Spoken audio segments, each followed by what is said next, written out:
आपको ये 10 पॉइंट्स पता है तो आपको सब कुछ पता है कि किस तरीके से आप अपनी स्ट्रैटेजी को एक एग्जीक्यूटेबल स्ट्रैटेजी बना सकते हैं। सबसे पहला स्टेप आपको ये सिखाता है कि जब भी आप स्ट्रैटेजी को एग्जीक्यूट करने की सोच रहे हैं तो सबसे पहला गैप जो रह जाता है वो ये होता है कि आप अपनी स्ट्रैटेजीज का कभी भी फीडबैक्स नहीं लेते हैं। स्ट्रैटेजी का आपको फीडबैक लेना है, साथ साथ में जब आप इस स्ट्रैटेजी को एग्जीक्यूट करते हैं उस एग्जीक्यूशन का भी आपको सारे अफेक्टेड स्टेक होल्डर्स से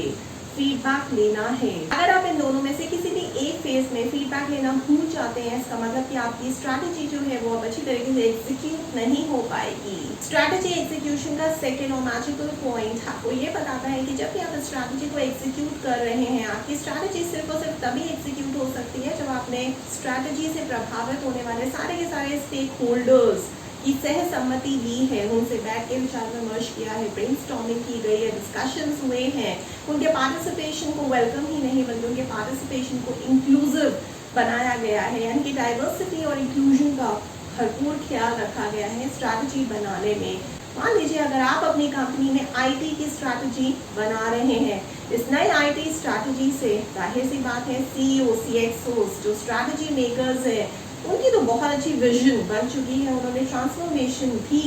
विजुअलाइज कर लिया है कि हमारी कंपनी आईटी स्ट्रैटेजी से यहाँ से वहाँ पहुँचने वाली है। लेकिन उन एम्प्लॉयज़ का क्या, जो फंक्शनल यूजर्स होंगे इस आईटी स्ट्रैटेजी के, यानी कि इन एम्प्लॉयज़ को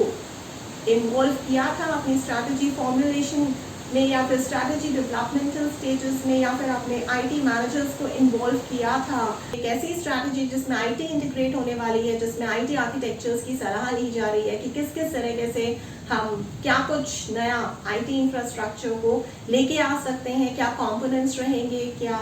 एप्लीकेशंस रहेंगी, क्या डेटा कम्युनिकेशन के लिंक्स रहेंगे, सारे के सारे सिस्टम्स जो हैं प्लस उन सिस्टम्स को, उन एप्लीकेशंस को, उन डेटा लिंक्स को इस्तेमाल करने वाले सारे के सारे अफेक्टेड फंक्शनल यूजर्स यानी कि एम्प्लॉयज आपके कंपनी के, अगर इनमें से कोई भी किसी भी लेवल की हयाकी आपके स्ट्रैटेजी फॉर्मुलेशन में या स्ट्रैटेजी डेवलपमेंटल स्टेजेस में इन्वॉल्व नहीं है तो यकीन मानिए कि आपकी स्ट्रैटेजी कभी भी किसी भी तरीके से सही तरीके से एग्जीक्यूट नहीं हो पाएगी। थर्ड स्टेप जो आपको ये सीख देता है कि जब भी आप स्ट्रैटेजी एग्जीक्यूट करने के बारे में सोच रहे हैं, यानी कि उससे पहले आपको स्ट्रैटेजी इतनी पुख्ता बनानी है जो एक जनरलाइज्ड स्ट्रैटेजी नहीं होनी चाहिए, जो एक ऐसी स्ट्रैटेजी नहीं होनी चाहिए जिसमें जार्गन्स हैं या एक कोई ऐसी स्ट्रैटेजी जो बहुत ज़्यादा वेग है, जो आपको एक डायरेक्शन दिखाने के बजाय आपको भटका देगी। अगर आप उसको पढ़ते हैं तो उसके शब्द आपको समझ में नहीं आ रहे हैं। As a layman, as a junior level employee आपको समझ में नहीं आ रहा है कि जो नई स्ट्रैटेजी आपके सामने रखी गई है इसमें कुछ ऐसे टेक्निकल वर्ड्स हैं जिसका मतलब आप अभी अपने लेवल पे, अपनी हायरार्किकल लेवल पे नहीं समझ पा रहे हैं, आपको कोई समझाने वाला भी नहीं है। अगर आप एक स्ट्रैटेजी को एग्जीक्यूट कराना चाहते हैं, अच्छी तरीके से कोई गैप नहीं रखना चाहते हैं और आप नहीं चाहते हैं कि आपकी स्ट्रैटेजी फेल हो, तो आपकी स्ट्रैटेजी एक डिटेल्ड प्लान होनी चाहिए। तो किस तरीके से आप अपनी स्ट्रैटेजी को एक डिटेल्ड प्लान बना सकते हैं। फॉर एग्जांपल मान लीजिए अगर आप आईटी स्ट्रैटेजी को डेवलप कर रहे हैं या फॉर्मुलेट कर रहे हैं तो डिटेल्स, क्या फैक्ट्स उसमें इंटीग्रेट होने ही होने चाहिए। सबसे पहली चीज application portability, second migration strategies, third future investment, sources, resources, component upgrade, ये सारे के सारे डिटेलिंग्स आपकी आईटी स्ट्रैटेजी में फॉर्मुलेशन या डेवलपमेंटल स्टेजेस में होने ही होने चाहिए। फोर्थ स्टेप आपको ये सीख देता है कि जब भी आप अपनी स्ट्रैटेजीज को डेवलप कर रहे हैं तो आपको जो अप्रोच रखनी है वो इनसाइड आउट रखनी है, ना कि आउटसाइड इन। मान लीजिए अगर आईटी कंसल्टेंट्स आईटी स्ट्रैटेजी बनाते हुए आपको बाहर की बहुत सारी इंफॉर्मेशन प्रोवाइड कर रहे हैं, वो बता रहे हैं कि पेस्टल से मार्केट अपॉर्चुनिटी थ्रेट्स क्या हैं, पोर्टल से कंपेटिटर क्या कर रहे हैं इस क्षेत्र में और आप उनसे किस तरीके से आगे जा सकते हैं, सारी एप्लीकेशन, सारे कंपोनेंट्स, किस तरीके से आप एप्लीकेशंस को अपग्रेड करेंगे, किस तरीके से आईटी का पूरा इंफ्रास्ट्रक्चर आप खड़ा कर देंगे ताकि अपने कंपेटिटर से आगे निकलें। लेकिन एम्प्लॉयज़ का क्या, जो इस एप्लीकेशन को या ये पूरे के पूरे आईटी इंफ्रास्ट्रक्चर को या इस पूरे के पूरे आईटी आर्किटेक्चर को इस्तेमाल करने वाले हैं, इस स्ट्रैटेजी से बेनिफिटेड होने वाले हैं, उनकी कैपेसिटीज, उनकी कैपेबिलिटीज, उनके पोटेंशियल, उनके स्किल मैट्रिक्स, उनके एक्सपीरियंस, उनके स्ट्रेंथ वीकनेसेस को आपको समझना है। कंपनी के strength weaknesses, potential, capacities probable experience, ये सब चीज को समझ के आपको बाहर के मार्केट की अपॉर्चुनिटीज, थ्रेट्स को देखते हुए कंपेटिटर्स क्या कर रहे हैं क्या नहीं, उसके हिसाब से आपको अपनी आईटी स्ट्रैटेजी को फॉर्मुलेट करना है। यही कहलाता है इनसाइड आउट अप्रोच, अंदर से बाहर जाना, एम्प्लॉइज को पहले समझना और उसको उस समझ को इस्तेमाल करना और मार्केट में क्या चल रहा है उससे इंटीग्रेट करना। इसके विपरीत आप आउटसाइड इन आ गए, आपकी अप्रोच एकदम ऑपोजिट हो गई, मतलब कि आपने मार्केट को समझ लिया, अपने कंपेटिटर्स को समझ लिया और उनको समझते समझते आपने अपने एम्प्लॉइज को समझना चाहा ही नहीं या भूल गए। और बस आपको ये स्टेप लेना है क्योंकि मार्केट में ये अपॉर्चुनिटी है, मार्केट में ये थ्रेट है, या फिर आपके कंपेटिटर्स इस चीज को कर रहे हैं लेकिन कर तो रहे हैं, आपके एम्प्लॉइज क्या उस चीज को कर सकते हैं? आपने तो वो स्टेप लिया ही नहीं, आपने अपने एम्प्लॉइज की स्ट्रेंथ वीकनेसेस को आंका ही नहीं, मेजर ही नहीं किया, तो आपको क्या पता कि जो आपके कंपेटिटर्स कर रहे हैं उससे बेहतर आप कर भी पाएंगे, क्योंकि क्या पता आपके एम्प्लॉइज का वो पोटेंशियल ही नहीं है, उस स्किल मैट्रिक्स पे वो खड़े ही नहीं उतरते हैं। तो इसलिए हमेशा ही इनसाइड आउट अप्रोच रखिए। सिर्फ मैजिकल स्टेप आपको ये सीख देता है कि as soon as your strategy is ready to implement, it is outdated। इस तरीके से टेक्नोलॉजी हाई दिन आउटडेटेड होती जा रही है, जिस तरीके से हर साल एप्पल अपने नए नए आईफोन्स अपग्रेडेड वर्जन्स में निकाल रहा है, तो आपको अपनी स्ट्रैटेजी को काफी हद तक यानी कि बहुत फ्रीक्वेंटली अपडेट करते रहना है। और अगर आपने बहुत ज्यादा टाइम पीरियड रखा अपनी स्ट्रैटेजी कवरेज बहुत ज्यादा रखी कि हमारी स्ट्रैटेजी आज से 10-15 सालों के लिए है, तो आपकी स्ट्रैटेजी एग्जीक्यूशन लेवल पे ही आके फेल हो जाएगी क्योंकि उस समय पूरा का पूरा समय बदल चुका होगा। तो अगर आप अपनी स्ट्रैटेजीज को बना रहे हैं तो मैक्सिमम टू मैक्सिमम 1-1.5 साल तक उसे रखिए और उसके बाद फिर से उसको अपग्रेड करते रहिए। छठा स्टेप आपको ये सीख देता है कि अगर आप एक आईटी स्ट्रैटेजी बना रहे हैं, मान लीजिए कोई भी स्ट्रैटेजी बना रहे हैं, हम मोस्टली आज इस वीडियो में सारे एग्जांपल्स जो हैं वो एक आईटी स्ट्रैटेजी के ले रहे हैं। तो एज आईटी स्ट्रैटेजिस्ट आपको पता होना चाहिए कि आपकी कंपनी में किस तरीके के कंपोनेंट्स इस्तेमाल हो रहे हैं, किस तरीके का हार्डवेयर, किस तरीके का सॉफ्टवेयर, किस तरीके के एप्लीकेशंस, किस तरीके का डेटा कम्युनिकेशन लिंक्स इस्तेमाल किए जा रहे हैं। जहां आपको पता है कि आपकी कंपनी का एट प्रेजेंट आईटी इंफ्रास्ट्रक्चर कहाँ स्टैंड करता है और आप इसको कहाँ लेके जा सकते हैं। सेवेंथ मैजिकल और मिस्टिकल स्टेप आपको ये सीख देता है कि जब आपके पास इन्वेंट्री ब्लूप्रिंट तैयार है, उसके बाद आप सेकेंड स्टेप में कि आईटी का फंक्शनल यूज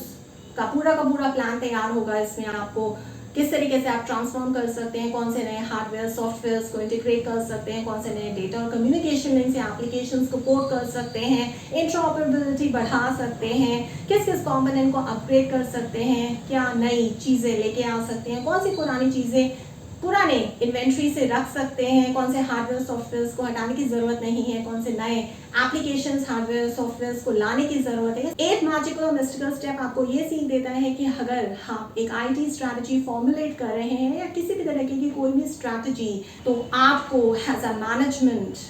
गाइडेंस प्रोवाइड करनी है अपने सारे के सारे लेवल ऑफ हायरार्कीज को कि किस तरीके से आप इस स्ट्रैटेजी को कहाँ देखते हैं, इसका क्या डायरेक्शन है। ज्यादा से ज्यादा स्ट्रैटेजीज एग्जीक्यूशन लेवल्स पे फेल इसी वजह से हो जाती है क्योंकि स्ट्रैटेजी एग्जीक्यूशन गैप रह जाता है। मैनेजमेंट जो स्ट्रैटेजी बनाता है वो कभी भी कोई भी किसी भी तरह की गाइडेंस प्रोवाइड नहीं करना चाहते, उनमें विल ही नहीं है। प्रॉब्लम आती है तो आती रहे, हम चाहते हैं ये चीज इस तरीके से होनी चाहिए, एम्प्लॉइज को समझना चाहिए,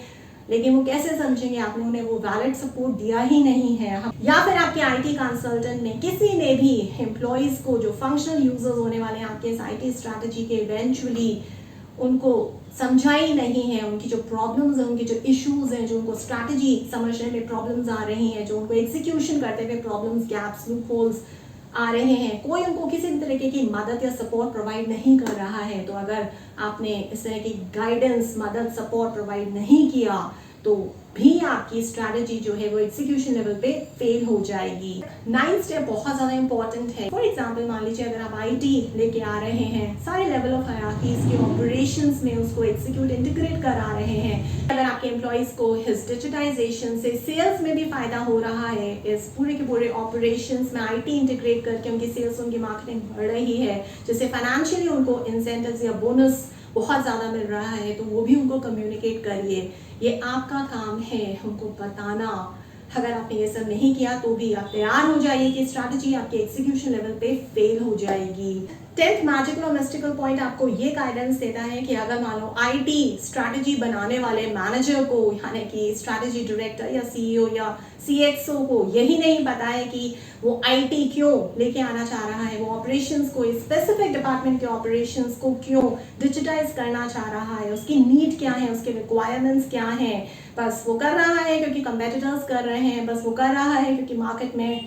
एक बज़वर्ड हो चुका है आईटी। इन शॉर्ट कि as a strategy formulator, as a CEO या CXO, as a senior manager, अगर आप स्ट्रैटेजी बना रहे हैं, एक आईटी की स्ट्रैटेजी डेवलप कर रहे हैं, तो आपको टॉप टू बॉटम अप्रोच अच्छी तरीके से मालूम होनी चाहिए। इन एंड आउट डिटेलिंग्स आपको पता होनी चाहिए कि किस तरीके से आप इस आईटी स्ट्रैटेजी को ऊपर से नीचे सारे हायरार्किकल लेवल तक पर्कुलेट करेंगे, इम्प्लीमेंट करेंगे, किस तरीके से कम्युनिकेशन सेटअप करेंगे, किस तरीके से अवेयरनेस फैलाएंगे, किस तरीके से रेजिस्टेंस को हटाएंगे, किस तरीके से सारे लेवल ऑफ हायरार्कीज का पार्टिसिपेशन लेंगे, किस तरीके से आइडियाज प्रायोरिटीज को मद्देनजर रखते हुए,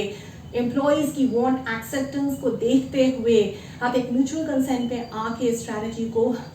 डिवाइस करेंगे। लेकिन दूसरी तरफ जो आईटी कंसल्टेंट्स हैं या आईटी मैनेजर्स हैं, उन्हें बॉटम टू टॉप अप्रोच अच्छी तरीके से डिटेल में पता होनी चाहिए, यानी कि किस तरीके से वो सबसे नीचे वाले लेवल से बढ़ा के ऊपर के last final senior most level तक उस आईटी आर्किटेक्चर को या आईटी इंफ्रास्ट्रक्चर को बढ़ाते चले जाएंगे in terms of hardware, software, applications, data communication links. Digital strategy तभी प्रिपेयर होगी जब top to bottom, bottom to top approach दोनों ही तरफ से एक तरीके से मैच करेगी। अगर ये मैच पॉइंट नहीं है, अगर ये टाई नहीं है, अगर किसी ने भी एक दूसरे को नहीं समझा, तो जाहिर सी बात है आपकी स्ट्रैटेजी एग्जीक्यूशन लेवल पे फेल हो जाएगी। तो सिर्फ एक तरफा अप्रोच से टॉप टू बॉटम या बॉटम टू टॉप नहीं काम चलेगा, दोनों अप्रोचेस को आपको मिलाना पड़ेगा, तभी आपकी स्ट्रैटेजी एग्जीक्यूशन लेवल पे कामयाब हो पाएगी। बस अगर आपको ये सारे के सारे 10 पॉइंट्स समझ में आ गए इस वीडियो में आज, तो आपकी स्ट्रैटेजी कभी भी किसी भी तरह की वो स्ट्रैटेजी हो, एग्जीक्यूशन लेवल पे कभी भी फेल नहीं होने वाली है। इसके अलावा भी किसी और टॉपिक पे अगर आपके कोई भी डाउट्स हैं, अगर आप चाहते हैं मेरे साथ वर्चुअल सेशंस को बुक करना, तो मेरे नंबर पे आप व्हाट्सएप कर सकते हैं 9311659252। और अगर आप कोई एंटिटी है, अगर आप चाहते हैं वर्चुअल मोड के जरिए मैं आपके एम्प्लॉइज तक पहुंचूं, उन्हें ट्रेन करूं, कोच करूं, काउंसिल करूं या फिर मेंटोर करूं, तो आप मुझे प्रपोजल्स भी भेज सकते हैं मेरे email एड्रेस पे burma.roli@gmail.com।